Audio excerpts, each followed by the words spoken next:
మూడవ మాసంలోకి మనం ప్రవేశించాం. ఈ సంవత్సరంలో దేవుడు మనకు చేసిన వాగ్దానము, లేకపోతే మన కుటుంబాలను నడిపించడానికి ఆయన ఇష్టపడుతున్న ఒక మార్గము, ఆత్మలో వర్ధిల్లుచున్న ప్రకారము మనము అన్ని విషయాలలో వర్ధిల్లాలి అన్నది దేవుని యొక్క ఉద్దేశమై ఉన్నది కదండి. ఆత్మలో వర్ధిల్లుచున్న ప్రకారము, ఆత్మలో ఏ విధంగా వర్ధిల్లాలి అనే విషయాలను నేర్చుకుంటూ వస్తున్నాం. మొదటి ప్రాధాన్యత క్రైస్తవ జీవితంలో, మొదటి ప్రాధాన్యత ఆత్మ కదండి. ఆత్మనే జీవింపచేస్తుంది, శరీరము నిష్ప్రయోజనము అని చూస్తాం. శరీరము నిష్ప్రయోజనము, ఆత్మ మాత్రమే జీవింపచేస్తుంది. ఈ విషయాలను మనం నేర్చుకుంటూ వస్తున్నాం. ఆత్మలో మాత్రమే మనం వర్ధిల్లినప్పుడు, మొదటగా ఆత్మలో వర్ధిల్లినప్పుడు మిగతా అన్ని విషయాలలో మనం వర్ధిల్లుతాము, సౌఖ్యముగా ఉంటాం. ఇది స్పష్టంగా లేఖనాలు ఎన్నో సంవత్సరాల నుంచి కూడా మనకు బోధిస్తూ ఉంది. అయినప్పటికీ సమస్య ఏంటి అని అంటే, మనకు అర్థం కాని స్థితిలో ఉన్నాము. క్లియర్గా లేఖనాలు ఏం సెలవిస్తున్నాయి అని అంటే, మధ్యలో ఉన్న ఆ లైన్ సపరేట్ చేస్తుంది మన జీవితాలని, మన ఆత్మీయ జీవితాన్ని, మన శరీరానుసారమైన జీవితాన్ని ఖచ్చితంగా వేరుపరుస్తుంది. అది రెండు ఒకటి కాదు. ఆత్మానుసారమైన జీవితము వేరు, శరీరానుసారమైన జీవితము వేరు అని ఖచ్చితంగా స్పష్టంగా క్లియర్ చేస్తుంది బైబిల్.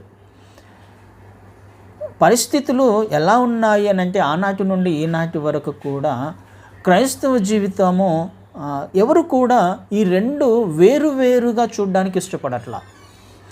బైబిల్ చెబుతున్నప్పటికీ, లేఖనాలు చెబుతున్నప్పటికీ, క్రీస్తు వారు వచ్చిందే అందుకు అన్న విషయము ఆయన అనేక మార్లు, అనేక సేవకుల ద్వారా, అనేక మెసేజెస్లో మనం వింటున్నప్పటికీ, అందులో మాత్రం మనము ఇమిడిపోవడానికి ఇష్టపడట్లా, అది గ్రహించడానికి ఇష్టపడట్లా.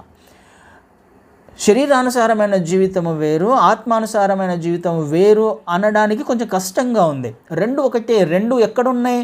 రెండు ఒక వ్యక్తిలోనే ఉన్నాయి, మనలోనే ఉన్నాయి కదా. ఈ రెండు కూడా ఒక వ్యక్తిలో ఉన్నప్పుడు ఈ రెండు వేరుగా ఏ విధంగా అవుతాయి అనే ఆలోచనలోనే క్రైస్తవులు ఉన్నారు, లేకపోతే క్రైస్తవ సమాజము ఉంది. కానీ అది ఎంత మోసము, ఎంత అబద్ధము అన్నది మనం గ్రహించడానికి ప్రయత్నం చేయాలి. ఒకవేళ ఆ రెండు ఒకటే అనే ఆలోచన ధోరణిలో ఉన్నట్లయితే, దేవుని చిత్తము నా జీవితంలో ఎట్టి పరిస్థితులలో నెరవేర్చబడదు కదా. ఖచ్చితంగా మనం ఒక పాయింట్ మీద ఖచ్చితంగా నేర్చుకోవడానికి ప్రయత్నం చేస్తున్నాం. ఎందుకంటే సత్యం అదే. సత్యమును మాత్రమే మనం నేర్చుకోవడానికి ప్రయత్నం చేస్తున్నాం. ఆ మార్గమును మాత్రమే మనం తెలుసుకోవడానికి ప్రయత్నం చేస్తున్నాం. ఇంకా మనము ఇన్ని సంవత్సరాల మెసేజెస్ వింటున్నప్పటికీ, అన్ని తెలుసుకునే ప్రయత్నం చేస్తున్నప్పటికీ అర్థం కాకపోతే, గ్రహించలేని స్థితిలో ఉంటే, మనము ఆయన వచ్చినప్పుడు ఎత్తబడలేని స్థితిలో ఉండే అవకాశం ఉంది. ఇంకా అదే మోసంలో, అదే అబద్ధములో బ్రతుకుతూ మనల్ని మనము సమర్థించుకుంటూ ఉన్నట్లయితే, మరి మనల్ని బాగు చేసేవారు ఎవరు ఉండరు అని అంటుంటాం కదా. నిన్ను బాగు చేసేవాడు ఎవరు లేరా అని అంటుంటాం మనం అప్పుడప్పుడు ఎవరినైనా తిడుతూ ఉన్నప్పుడు.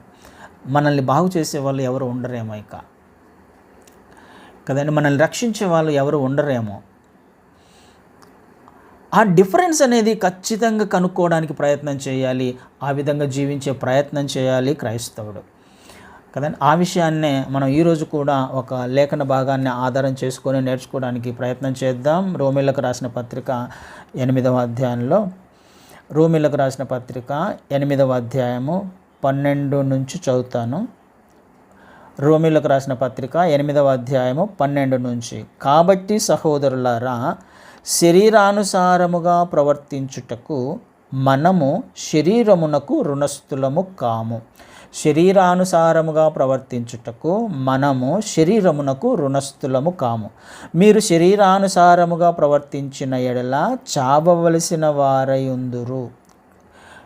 ఈ రెండు విషయాలను మైండ్లో పెట్టుకొని మనం చదవడానికి ప్రయత్నం చేద్దాం కదండి. ఇది తెలుసుకోవడానికి ప్రయత్నం చేస్తేనే సత్యమైన మార్గం ఏంటో మనకు అర్థమవుతుంది. ఇవి తెలియని విషయాలు ఏం కాదు, మనం నేర్చుకునే విషయం కాదు. కానీ మనము టు ద పాయింట్లోకి వెళ్ళడానికి ప్రయత్నం చేస్తున్నాము. ఆ ఇరుకు మార్గంలో ప్రవేశించడానికి ప్రయత్నం చేస్తున్నాం. సత్యమును కనుక్కోవడానికి ప్రయత్నం చేస్తున్నాం. 2-3 సత్యాలు ఉండవు, ఒకటే సత్యం ఉంటుంది, అది మాత్రమే మనల్ని నిత్యత్వానికి చేరుస్తుంది అనే విషయాన్ని మనము గ్రహించడానికి, ఆ విధంగా జీవించడానికి ప్రయత్నం చేస్తున్నాం ఈ సంవత్సరం. ఎందుకు? ఆయన రాకడ అతి సమీపంగా ఉన్నదన్న విషయం అందరికీ తెలుసు కాబట్టి ఇంకా మనల్ని సమర్థించుకోకుండా ఉండే ప్రయత్నం చేస్తున్నాం కదండి. మీరు శరీరానుసారముగా ప్రవర్తించిన ఎడల చావవలసిన వారై ఉందురు. శరీరానుసారమైన జీవితము మనల్ని మరణానికి తీసుకువెళ్తుంది అని క్లియర్గా రాయబడింది. శరీరానుసారముగా జీవించిన ఎడల చావవలసిన వారై ఉందురు, కానీ ఆత్మచేత శారీర క్రియలను చంపిన ఎడల జీవించెదరు. వేరు, ఆత్మానుసారమైన జీవితము ఖచ్చితంగా వేరు. ఆత్మానుసారంగా నువ్వు జీవించే ప్రయత్నం చేస్తే, ఆత్మానుసారంగా జీవిస్తున్నావు అని అంటే ఒక పని చేయాలి. ఏం పని చేయాలి? శారీరక క్రియలను చంపివేయాలి. శరీర క్రియలను చంపివేస్తున్నప్పుడే నువ్వు ఆత్మానుసారంగా జీవిస్తున్నావు అని అర్థం.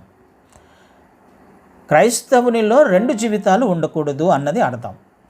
క్రైస్తవ్యంలో, విశ్వాసిలో శరీరానుసారమైన జీవితము, ఆత్మానుసారమైన జీవితము ఉండకూడదు అన్నది సత్యము అని మనం నేర్చుకుంటున్నాం. ఈ విషయం తెలుసు మనకి, కానీ క్రియలలో చూపించడానికి వచ్చేసరికి సమస్య వస్తుంది.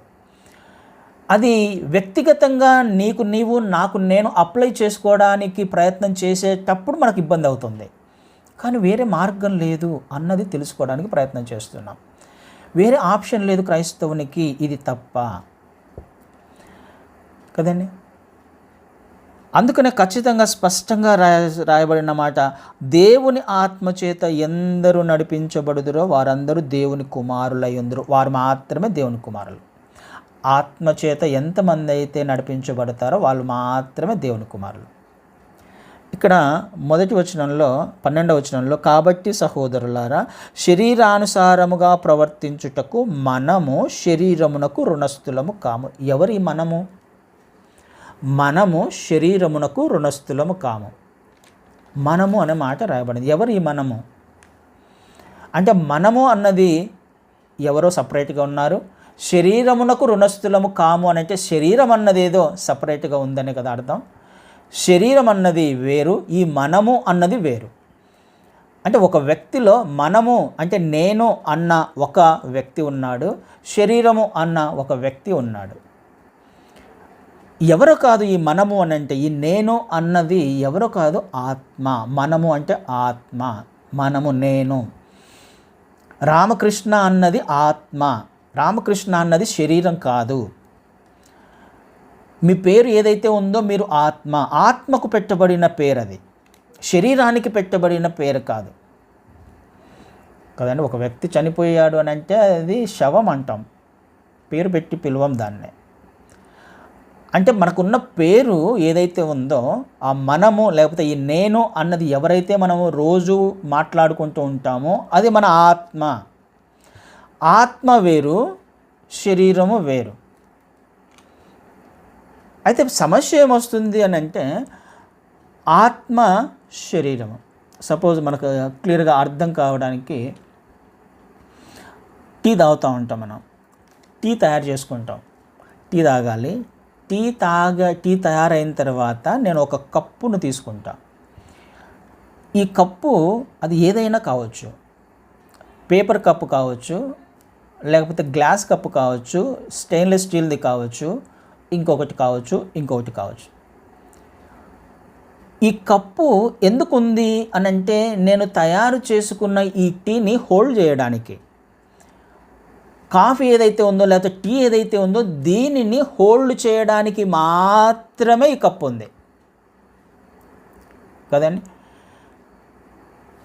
టీ తయారు చేశాను కాబట్టి నాకు కప్పు అవసరం ఉంది, లేకపోతే కప్పు కోసం నేను టీని తయారు చేసుకోను. నా ఇంట్లో కప్పు ఉంది కాబట్టి నేను టీ తయారు చేసుకొని తాగను. నేను టీ తాగాలి కాబట్టి నాకు కప్పు ఉంది. కప్పును, ఈ టీని హోల్డ్ చేయడానికి మాత్రమే, ఒక కంటైనర్గా మాత్రమే ఈ కప్పు ఉంది. నేను భోజనం చేయాలి కాబట్టి నా ఇంట్లో ప్లేట్ ఉంది. ప్లేట్ కొనుక్కున్నాను కాబట్టి నేను భోజనం చేయను. భోజనం చేయాలి కాబట్టి నా ఇంట్లో ప్లేట్ ఉంది. నేను ఈ నివాసం చేయడానికి నాకు ఒక ఇల్లు కావాలి, కాకపోతే నేను అద్భుతమైన ఇల్లు కట్టుకొని దాంట్లో నివాసం చేయడానికి ప్రయత్నం చేయను. నా తల దాచుకోవడానికి నేను ఒక ఇంట్లో ఉండాలి కాబట్టి నాకు ఒక ఇల్లు కావాలి అంతే. నేను నివాసం చేయడానికి అద్భుతమైన ఇల్లు నాకు కావాలి అన్నది అబద్ధం. ఎగ్జాక్ట్గా అలాగే ఆత్మ నివసించడానికి ఒక శరీరం కావాలి, ఆత్మ నివాసం చేయడానికి ఒక కంటైనర్ కావాలి, అది శరీరము.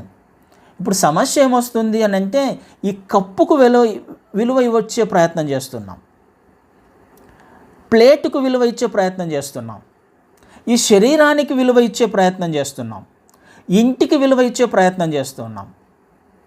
ఇవన్నీ దాని యొక్క పర్పస్ సర్వైవ్ చేయడానికి క్రియేట్ చేయబడ్డాయి.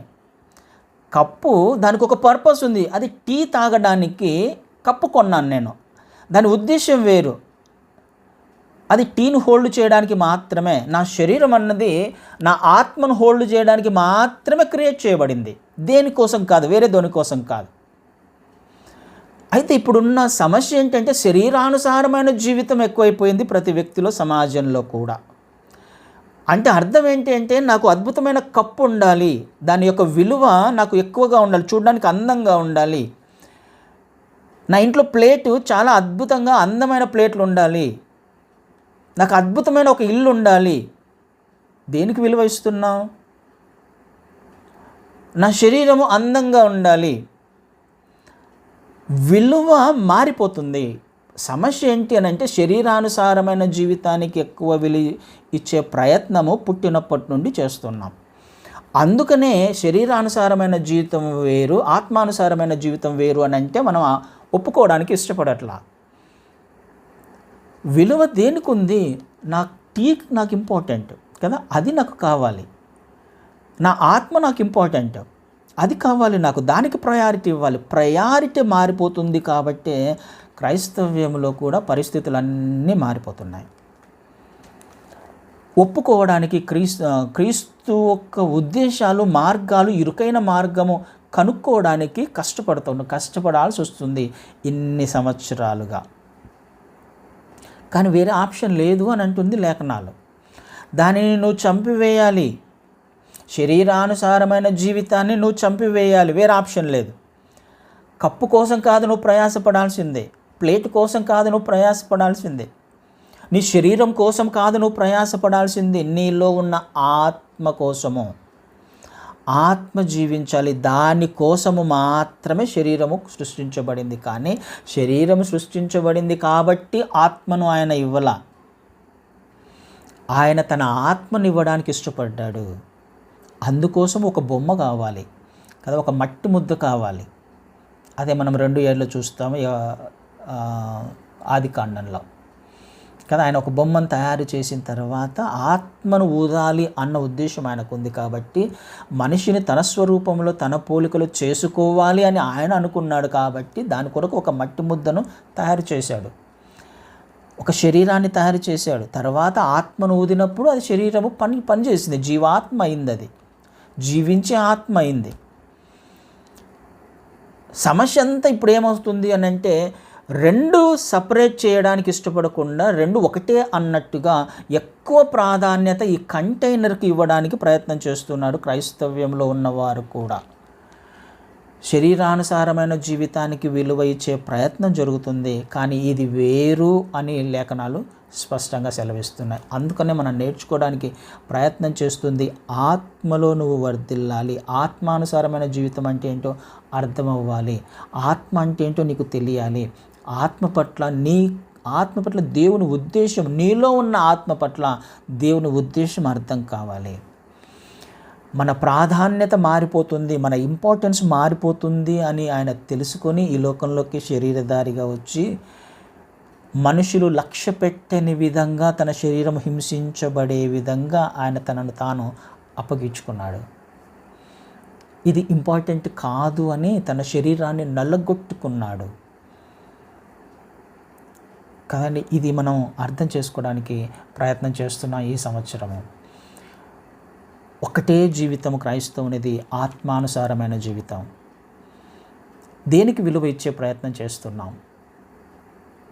అది ఒకరోజు నశించిపోవలసినది. ఏదైతే నువ్వు కనపడుతూ ఉందో, ఏ కప్పు అయితే కనపడుతుందో, ఏ ప్లేట్ అని నువ్వు అనుకుంటున్నావో, లేకపోతే ఏ శరీరం గురించి నువ్వు బాధపడుతున్నావో, దాని కొరకు ప్రయాసపడుతున్నావో, దాని ఆశలను తీర్చడానికి ఇష్టపడుతున్నావో, అది నశించిపోయేదే కదండి.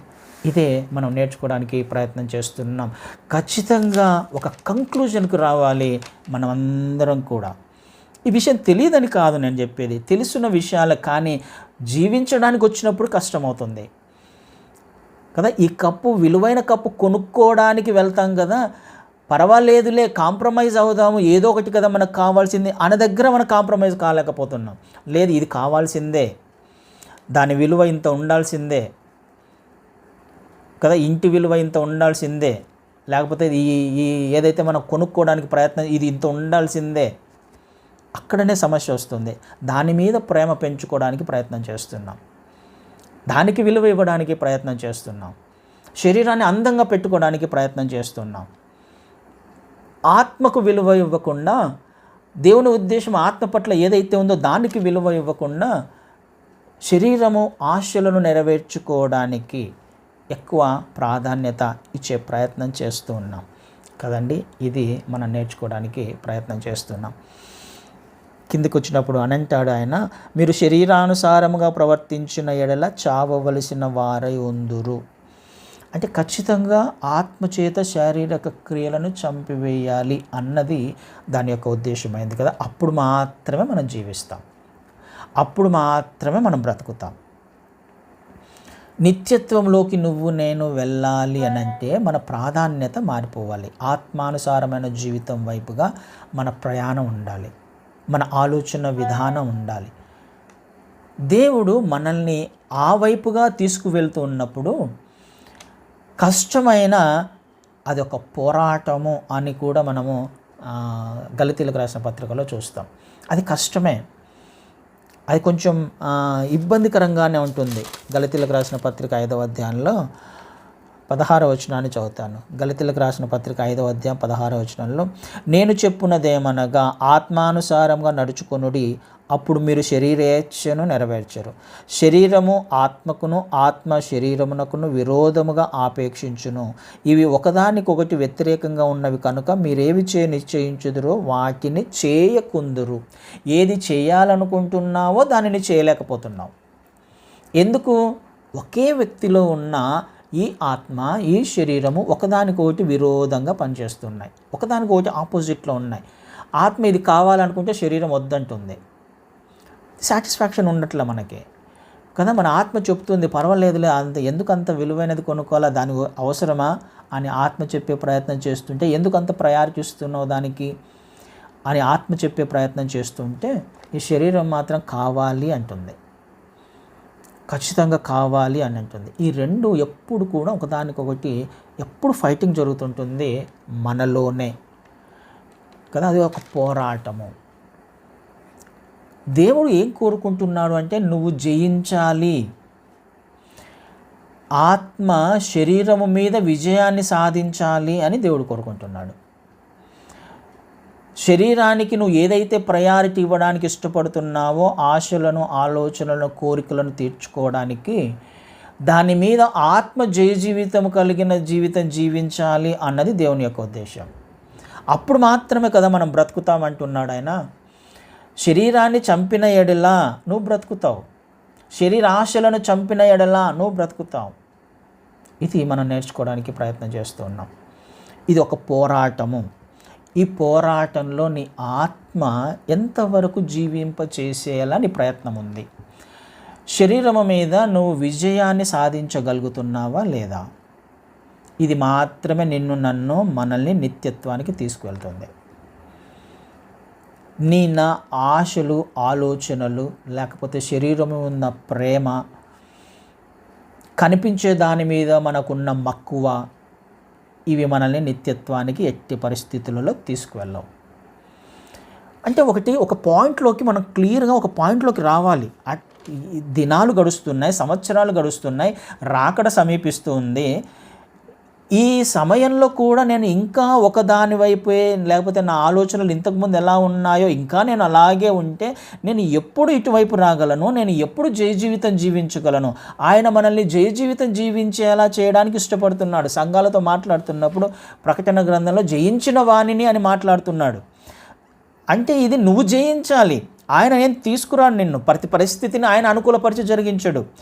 నిన్ను జయించేవానిగా చేయడానికి ఆయన ఇష్టపడుతున్నాడు. నువ్వే జయించాలి. దానిని జయించిన వాడు మాత్రమే పరదేశంలోకి ఉంటాడు, నిత్యత్వంలోకి వెళ్తాడు. అది నీ చేతిలో ఉంది. నీ శరీరము నీ చేతిలో ఉంది, నీ ఆత్మ నీ చేతిలో ఉంది. ఎవరి మాట వినడానికి ప్రయత్నం చేస్తున్నావు? జయించిన వాడు మాత్రమే నిత్యత్వానికి వెళ్తాడు, లేకపోతే నిత్య నరకానికి యుగ యుగములు కాలిపోవలసిందే.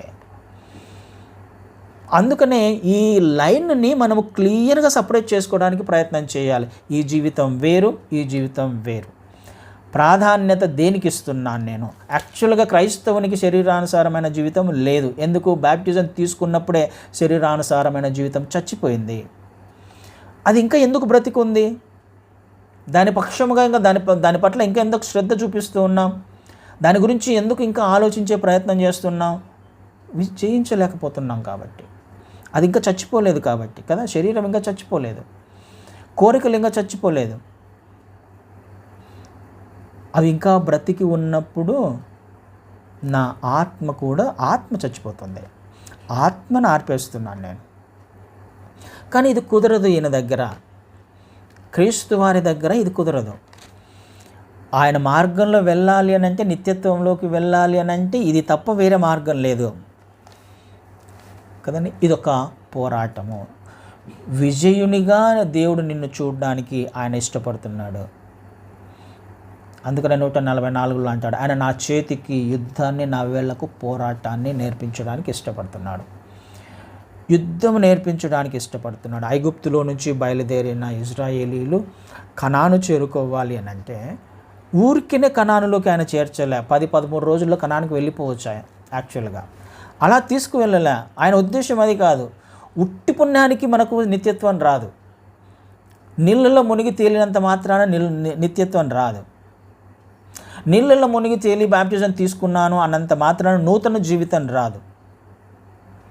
ఇదే మనం అర్థం చేసుకోవడానికి ప్రయత్నం చేయాలి. కష్టమే, కఠినంగానే ఉంటాయి, కానీ తప్పదు. అదే సత్యం. ఆ సత్యాన్ని మాత్రమే అర్థం చేసుకోవడానికి ప్రయత్నం చేయాలి. ఆ సత్యాన్ని అంగీకరించడానికి ప్రయత్నం చేయాలి. ఆ లెవెల్కి వెళ్ళాలి మనం, ఆ స్టేజ్కి వెళ్ళాలి. నిజమా కాదా అన్నది గ్రహించడానికి ప్రయత్నం చేస్తే అర్థమవుతుంది మనకి. ఊరికిన ఆయన నిత్యత్వం, లేకపోతే ఊరికైనా కనానుకు చేర్చలేదు. కానీ 40 సంవత్సరాల ప్రయాస అది. 40 సంవత్సరాలు ఆయన అనేక విధాలుగా వాళ్ళకు చెప్పే ప్రయత్నం చేశాడు. 40 సంవత్సరాల తర్వాత కనానుని ఇచ్చాడు. ఎలా ఇచ్చాడు? అనేక యుద్ధాలు చేశారు వాళ్ళు. ఊరికినే పొందుకోలే కనానుని. యుద్ధాలు చేసి యుద్ధాన్ని నేర్పించాడు ఆయన. నిత్యత్వము సంపాదించుకోవాలంటే యుద్ధం చేయాలి, పోరాడాలి. ఎవరి మీద పోరాడతావు? మొదటగా నీ శరీరం మీద పోరాడు. నీ శరీరాన్ని జయించు, నీ ఆలోచనలను జయించు కదా, నీ కోరికలను జయించు. ఆయన ఖచ్చితంగా సహాయం చేస్తాడు. ఉన్నాడు కదా, పగలు మేఘస్తంభంగా, రాత్రి అగ్నిస్తంభంగా ఉన్నాడు కదా. కూడా ప్రయాణం చేశాడు కదా. విడిచిపెట్టాడా? విడిచిపెట్టడు. నువ్వు నిజంగా ఆత్మానుసారమైన జీవితం జీవించడానికి ప్రయత్నం చేస్తే, నీ శరీరము మీద నువ్వు విజయాన్ని పొందుకోవాలని నీకు ఆశ ఉంటే ఆయన నిన్ను విడిచిపెట్టడానికి ఇష్టపడడు. పగలు మేఘస్తంభము, రాత్రి అగ్నిస్తంభంగా ఆయన 40 సంవత్సరాలు కూడా ఉన్నాడు. జయ జీవితం జీవించిన వారిని మాత్రమే కనానులోకి తీసుకెళ్ళాడు. ఇది మనం అర్థం చేసుకోవడానికి ప్రయత్నం చేయాలి. ఆ నారో వేలోకి వెళ్ళాలి, వేరే ఆప్షన్ లేదు. ఆ ఇరుకైన మార్గంలోకి వెళ్ళాలి, వేరే ఆప్షన్ లేదు. క్రైస్తవునికి ఇంకా విశాల మార్గంలో ఉన్నట్లయితే మనం ఇంకా మోసంలో ఉన్నాం, అబద్ధంలో ఉన్నాం. ప్రయాణం సాగాలి ఇరుకు మార్గంలోకి. ఒక్కొక్కటిగా సరి చేసుకుంటూ వెళ్ళాలి. సమయం లేదు. ఎంత త్వరగా మనము సరి చేసుకునే ప్రయత్నం చేస్తే, ఎంత త్వరగా ఆయన వైపు చూడడానికి ప్రయత్నం చేస్తే, అంతగా మనం ఆయన ఆత్మను పొందుకోవడానికి, అంతగా మనం ఆత్మలో వర్ధిల్లడానికి మనం ప్రయత్నం చేయొచ్చు. ఆత్మలో వర్ధిల్లుతున్నాను అని అంటే అన్ని విషయాలలో వర్ధిల్లుతాను. ఆటోమేటిక్గా అన్ని విషయాలు సెట్ అయిపోతాయి. ఇది మనం నేర్చుకోవడానికి ప్రయత్నం చేస్తున్నాం ఈ సంవత్సరం కదండి. ఒక యుద్ధము ఆత్మానుసారమైన జీవితం అన్నది, లేకపోతే క్రైస్తవ జీవితం అన్నది ఒక యుద్ధము. నేర్చుకోవాలి. పరిస్థితులను జయించడానికి కావాల్సిన శక్తిని ఆయన ఇవ్వడానికి ఇష్టపడుతున్నాడు. నీ శరీరాన్ని జయించడానికి కావాల్సిన శక్తిని ఆయన ఇవ్వడానికి ఇష్టపడుతున్నాడు. నీ అననుకూల పరిస్థితులను జయించడానికి కావాల్సిన శక్తిని, ఆత్మని ఇవ్వడానికి ఆయన ఇష్టపడుతున్నాడు. మనమే జయించలేని స్థితిలో ఒకవేళ ఉన్నట్లయితే ఇంకా మనం శరీరం మీద ఆధారపడుతున్నప్పుడే సమస్య వస్తుంది. బలహీన పడిపోతాం. ఆత్మ సహాయం కోరుకోవట్లా, దేవుని సహాయాన్ని కోరుకోవట్లా, ఈ లోక సహాయాన్ని కోరుకోవడానికి ప్రయత్నం చేస్తున్నాం. లోకంలోని విషయాల మీద ఆధారపడడానికి ప్రయత్నం చేస్తున్నాం. అప్పుడే మనం ఓడిపోయే అవకాశం ఉంది. ఓడిపోతాం. కానీ ఓడిపోవడానికి ఆయన మనల్ని నిర్మించలేదు, కానీ సృష్టించుకోలేదు, కానీ మనల్ని ఏర్పాటు చేసుకోలేదు, కానీ జయించడానికి ఏర్పాటు చేసుకున్నాడు. నిత్యత్వములోకి పోరాటముతో విజయ వీరునిగా మనం నిత్యత్వంలో చేరాలన్నది ఆయన ఉద్దేశము. జయించి కదండి, అనేక మంది కనానీయులను జయించిన తర్వాతనే వాళ్ళు కనానులోకి ప్రవేశించారు. అక్కడ చుట్టుపక్కల ఉన్న 7 శత్రువులు మనం చూస్తాం. అక్కడ ఆ శత్రువులను అందరినీ జయించిన తర్వాతనే వాళ్ళు కనానులోకి ప్రవేశించారు. బలవంతులు వాళ్ళు, కానీ జయించగలగడానికి ఈయన శక్తినిచ్చాడు. పరిస్థితి ఏదైనా కావచ్చు. శరీరానుసారమైన జీవితం ఎంత బలంగా ఉన్నప్పటికీ నీ దేవుడు ఎవరో ఆ విషయం నీకు అర్థం కావాలి. నువ్వు సేవిస్తున్న దేవుడు ఎంత శక్తిమంతుడో, ఏమి చేయగల సమర్థుడో అది నీకు అర్థమైనప్పుడు నువ్వు ఎన్ని సంవత్సరాల నుండి శరీరానుసారమైన జీవితం జీవించే ప్రయత్నం చేసినా దాని మీద విజయం సాధించగలవు. ప్రయత్నం చేస్తే. ప్రయత్నం చేయడానికి ప్రయత్నం చేద్దాం ఈ సంవత్సరం. నిత్యత్వాన్ని లేకపోతే మనం మిస్ చేసుకుంటాం కదండి. ఆలోచన చేయడానికి ప్రయత్నం చేద్దాం. టు ద పాయింట్, లేకపోతే ఆ ఇరుకైన మార్గాన్ని ఖచ్చితంగా తెలుసుకోవడానికి ప్రయత్నం చేద్దాం. సమర్థించుకోవద్దు ఈ సంవత్సరం. ఇక ఎట్టి పరిస్థితుల్లో సమర్థించుకోవద్దు. సమయం మించిపోతుంది. సమర్థించుకున్న కొలది ఏమైపోతుంది? నేను పర్వాలేదులే అనుకున్నాను, నా సమయం అయిపోతుంది. సమయం మించిపోతుంది. దేవుని రాకడ వచ్చినప్పుడు ఇంకా సమర్థించుకుంటూ చూస్తున్నప్పుడు, ఏ సమయంలో ఆయన వస్తాడో తెలియనప్పుడు నేను ఇంకా సమర్థించుకుంటూ పర్వాలేదులే అనే మోసంలో, అబద్ధంలో జీవిస్తున్నప్పుడు, నా శరీరం మీద నేను ఆశ కలిగి జీవించే ప్రయత్నం చేస్తున్నప్పుడు ఏ విధంగా నేను ఎత్తబడే గుంపులో ఉండగలను? ఏ విధంగా నేను నిత్యత్వానికి వెళ్ళగలను? ఇది జరగడం అనేది తథ్యమే కదా. ఇది జరుగుతుంది కదా, ఖచ్చితంగా జరిగేది కదా ఆయన రాకడ అన్నది. అది అబద్ధం కాదు కదా. అబద్ధం కాదు అన్నప్పుడు మరి నా ప్రవర్తన ఎలా ఉండాలి? నా ఆలోచన ఎలా ఉండాలి? దేని మీద నేను ఆశ పెట్టుకొని ఉండాలి? దేనికి ప్రయారిటీ ఇచ్చేదానిగా ఉండాలి? ఇరుకైన మార్గం అది. తప్పకుండా ఒప్పుకోవాల్సినవి కొన్ని ఉంటాయి. ఖచ్చితంగా ఎవరంతకు వారు ఒప్పుకుంటే, ఒకరు ఒప్పించాల్సిన అవసరంలా, ఒకరు చెప్పాల్సిన అవసరంలా ఆయన మార్గం ఏంటో. ఆయన గురించి తెలిసినప్పుడు, లేఖనాలు తెలిసినప్పుడు, ఎన్నో సంవత్సరాల గురించి నేర్చుకుంటున్నప్పుడు మళ్ళీ చెప్పాల్సిన అవసరంలా, నిజమే కదా అని అర్థం చేసుకుంటూ ఆ మార్గంలో వెళ్తేనే అన్నిటిలో క్షేమము, సమాధానము, సౌఖ్యము ఉంటాయి. ఆత్మలో వర్ధిల్లితేనే అన్నిటిలో వర్ధిల్లుతావు. అన్నీ సెట్ అయిపోతాయి కదండి. ఇది మనం నేర్చుకోవడానికి ప్రయత్నం చేద్దాం. ఆలోచన చేద్దాం.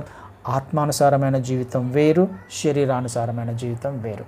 ఆత్మానుసారమైన జీవితం క్రైస్తవులది, శరీరానుసారమైన జీవితం ఈ లోకస్తులది.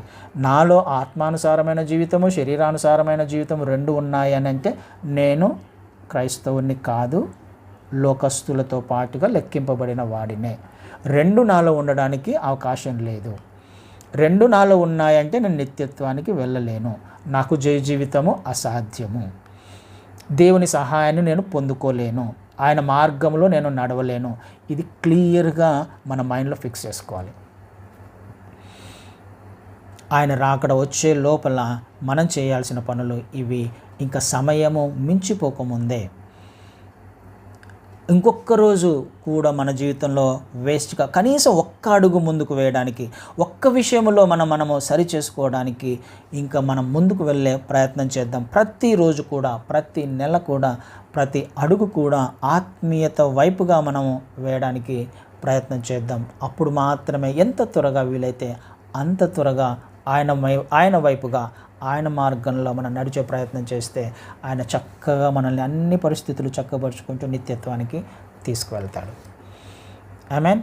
అట్టి కృప దేవుడు మనందరికీ అనుగ్రహించునుగాక.